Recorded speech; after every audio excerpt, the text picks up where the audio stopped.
Hello, and welcome. Today we're diving deep into nephrotic syndrome, a kidney disorder that can have a significant impact on health. We'll explore what it is, what causes it, how it affects the body, and what can be done about it. So, let's get started on understanding nephrotic syndrome. So, what actually causes nephrotic syndrome? The root cause often lies in damage to the glomeruli, the tiny filtering units within the kidneys. This damage can stem from a variety of conditions, including glomerular diseases like minimal change disease, focal segmental glomerulosclerosis (FSGS), and membranous nephropathy.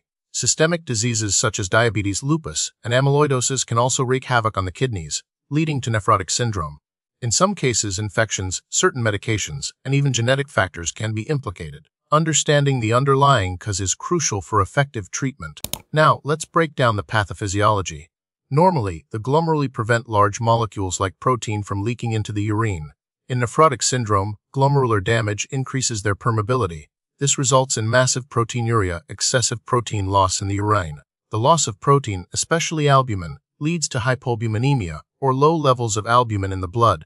This reduction in albumin then disrupts the oncotic pressure balance, causing fluid to shift from the blood vessels into the tissues, resulting in edema, or swelling. The liver compensates by increasing lipid production, contributing to hyperlipidemia, elevated cholesterol and triglycerides. Finally, the loss of immunoglobulins increases the risk of infections. Let's talk about who gets nephrotic syndrome. While it can affect people of all ages, it's most commonly diagnosed in children between the ages of 2 and 6. Certain populations, such as African Americans and Hispanics, have a higher risk of developing focal segmental glomerulosclerosis (FSGS), a common cause of nephrotic syndrome. The specific prevalence and incidence vary depending on the underlying cause and geographic location. What are the signs and symptoms of nephrotic syndrome? The hallmark symptom is edema, or swelling, which typically starts in the ankles and feet but can spread to other parts of the body, including the face and abdomen.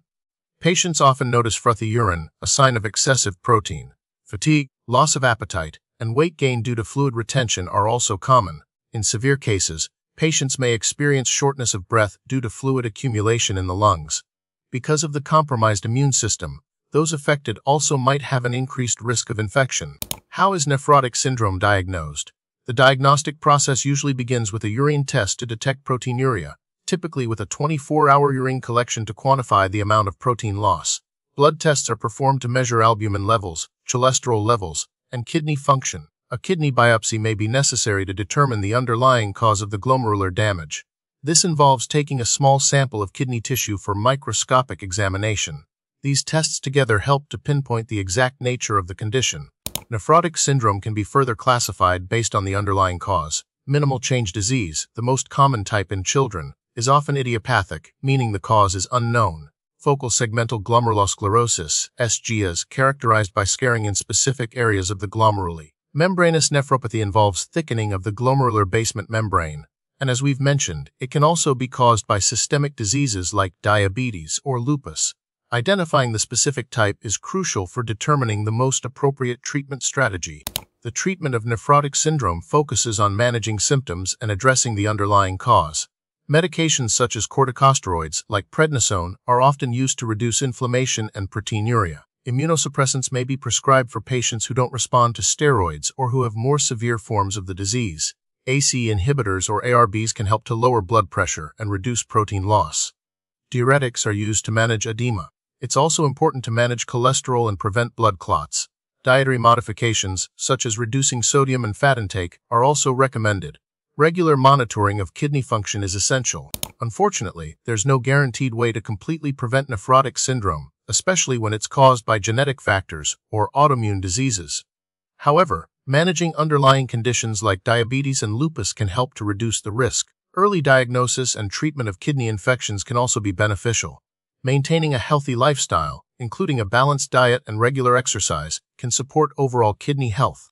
The prognosis for nephrotic syndrome varies depending on the underlying cause and the response to treatment.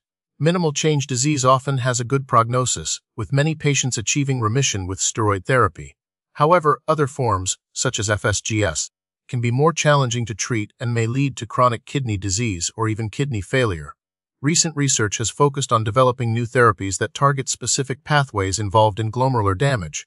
For example, studies are exploring the use of novel immunosuppressants and targeted therapies to improve outcomes and reduce the risk of relapse. As research continues, we can hope for even more effective treatments for nephrotic syndrome in the future.